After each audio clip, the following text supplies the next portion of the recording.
आज आपण बोलणार आहोत हीच ती गोळी की ज्यामुळे तुम्हाला स्टोनी हार्ड लाकडासारखं दगडासारखं इरेक्शन येईल. तुम्ही थकणार नाही पण पार्टनर थकून जाईल. नवीन PDE5 इनहिबिटर ॲव्हॅनाफिल याविषयी आपण आज बोलणार आहोत. तर चला 298 पुरुषांवर यांचा अभ्यास केला गेला. या गोळीचा 298 पुरुषांवर याचा अभ्यास केला गेला अमेरिकेमध्ये 2012 साली आणि जर्नल ऑफ सेक्शुअल मेडिसिनमध्ये याचा उल्लेख केला गेला. 80% पुरुषांना पहिल्या डोसनंतर समाधानकारक इरेक्शन आलं. 80% पुरुषांना. 74% पुरुष पेनिट्रेशनपर्यंत इरेक्शन टिकवू शकले आणि 76% पार्टनरने हाय सॅटिस्फॅक्शन रिपोर्ट केला. म्हणजे 100 पैकी 76 लोकांनी एकदम या गोळीने समाधान मिळालं, बा आम्हाला चांगलं इरेक्शन आलं, अगदी स्टोनी हार्ड इरेक्शन आलं असं सांगितलं. लोकांनी सांगितलं की 15 मिनिटापेक्षा जास्त लवकर ही इफेक्टिव्ह ठरली व्हायग्रापेक्षा. आणि मेटा ॲनालिसिस 2019 सालचा आहे. त्याच्यामध्ये सांगितलं की ॲव्हॅनाफिल या गोळीला हेडेक डोकेदुखी जी आहे ही फार कमी आहे व्हायग्रापेक्षा किंवा टाळालाफिलपेक्षा. आणि ओव्हरऑल सॅटिस्फॅक्शन रेटिंग जे आहे ते आहे 10 पैकी 8. सिल्डनाफिलला 10 पैकी 7 आहे. म्हणजे सिल्डनाफिलपेक्षा सुद्धा ही गोळी खूप इफेक्टिव्ह ठरलेली आहे. ही गोळी 100 मिलीग्राम आणि 200 मिलीग्राममध्ये येते. फायदे काय काय याच्यामुळे फायदा असा आहे की 15 ते 30 मिनिटामध्ये मी काम करते. म्हणजे समजा इमर्जन्सीमध्ये तुम्हाला पाहिजे असेल ते गोळी जवळ ठेवा आणि इमर्जन्सीमध्ये गोळी घ्या. बाकी गोळ्यांचं कसं आहे की कमीत कमी 2 तास घ्यावं लागतात.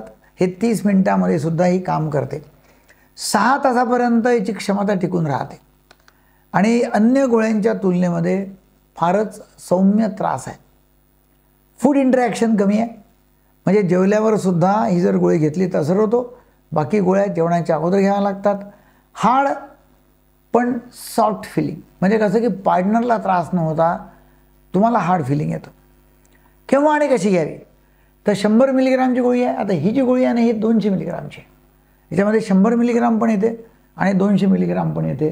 डॉक्टरांच्या सल्ल्याने 50, 100, 200 तुम्ही घेऊ शकता. गोळी सेक्शुअल ॲक्टिव्हिटीच्या 15 ते 30 मिनिटं अगोदर घ्यावी.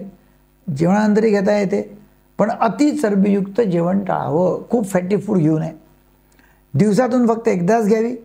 ओव्हरडोस करू नये आणि 15 ते 30 मिनिटं अगोदर घ्यावी. 5 ते 6 तासपर्यंतचा इफेक्ट चालतो. या गोळीने काय होतं, या गोळीने लिंगातला रक्तप्रवाह वाढतो. लिंगामधला रक्तप्रवाह वाढतो. लिंगामध्ये अंदाजे अर्धा पाव म्हणजे 100 ते 125 ml रक्त आतमध्ये घुसतं लिंगामध्ये, शरीरातलंच, तुमच्या शरीरातलं, आणि लिंगामध्ये साठवता येते. आता याच्यामध्ये साईड इफेक्ट काय आहेत. सौम्य डोकेदुखी.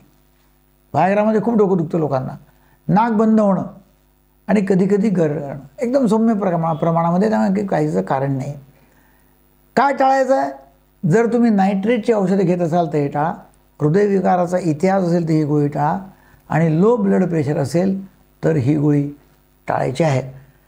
आता पहा माझा डॉक्टर म्हणून सल्ला काय तुम्हाला. ॲव्हॅनाफिल ही जी गोळी आहे हे तुमचं शारीरिक बळ वाढवतं पण खरी ताकद जी असते ती आहे संवाद, प्रेम आणि म्युच्युअल अंडरस्टँडिंग. यामध्ये गोळी घेणे पहिलं पाऊल आहे पण मानसिक समाधानाकरता योग्य काउन्सिलिंग आवश्यक आहे. तुम्हाला असं वाटतं का तुमचा परफॉर्मन्स कमी झाला आहे, कॉन्फिडन्स कमी झाला आहे, लपवू नका, सल्ला घ्या. तुम्ही ऑनलाईन ऑफलाईन कॉल करू शकता. तुमच्या संपर्कातले जे प्रोफेशनल असेल त्यांना कॉल करू शकता आणि या गोळीचा किंवा अन्य गोळ्यांचा उपयोग तुम्ही करू शकता. तर हीच गोळी आहे की ज्या गोळीमुळे इमर्जन्सीमध्ये तुमच्या कामाला ही गोळी येऊ शकते आणि ताबडतोब याचा इफेक्ट येऊन तुम्ही स्टोनी हार्ड इरेक्शन मिळून दोघंही तुम्ही समाधानी राहू शकाल. तुम्ही थकून जाल, तुमची पार्टनर थकून जाईल पण इरेक्शन जाणार नाही. व्हिडिओ आपल्याला आवडला तर जरूर लोकांना शेअर करा, सबस्क्राईब करा, लाईक करा. Thank you very much.